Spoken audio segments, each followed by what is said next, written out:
Before time had a name, before space had a shape, before light had ever touched the darkness, there was nothing.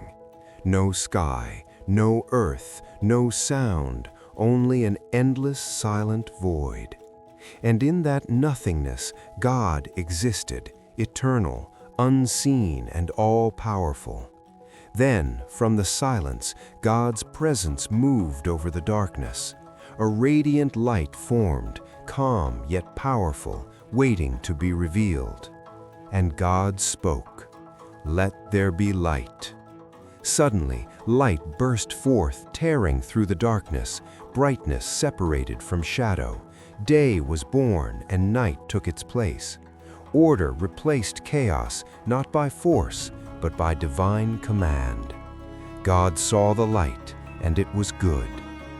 On the second day, God shaped the heavens. Waters were separated, some below, some above. Between them, the sky stretched wide and endless. Clouds drifted gently, and the air itself came alive. Creation now had space to breathe. On the third day, God spoke again. The waters gathered together, and dry land rose from the depths. Mountains stood tall, valleys formed, the seas found their boundaries.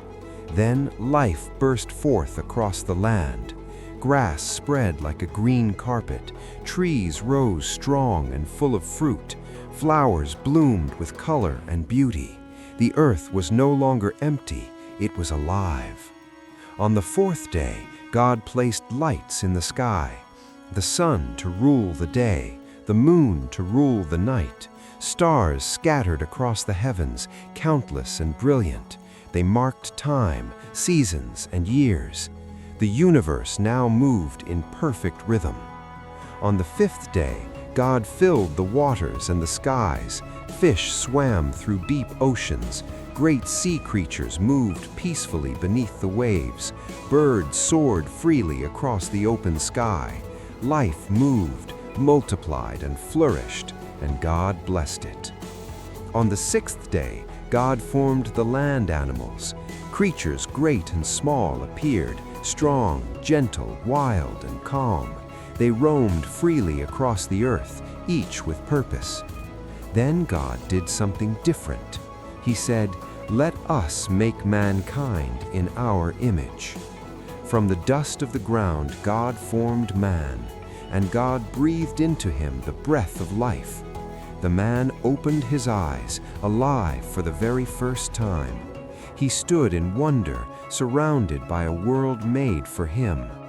Then God created woman, a companion, equal and beautiful. Together, man and woman stood in harmony. They were placed in the Garden of Eden, a place of peace, beauty, and abundance. Rivers flowed, trees flourished, animals lived without fear. Humanity walked in perfect unity with creation. On the seventh day, God's work was complete. The heavens and the earth stood finished. God rested, not because he was tired, but because everything was perfect.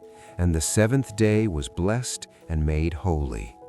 As the sun rose over creation, the earth glowed with life. Humanity looked up in wonder, surrounded by a world shaped by divine love. Light flowed across land and sea. Stars held their places in the heavens. The earth floated alive in the vast universe. And slowly, God's radiant presence watched over it all. From nothing came everything, not by accident, not by chance, but by the word of God. In the beginning, God created everything, and creation itself still tells the story.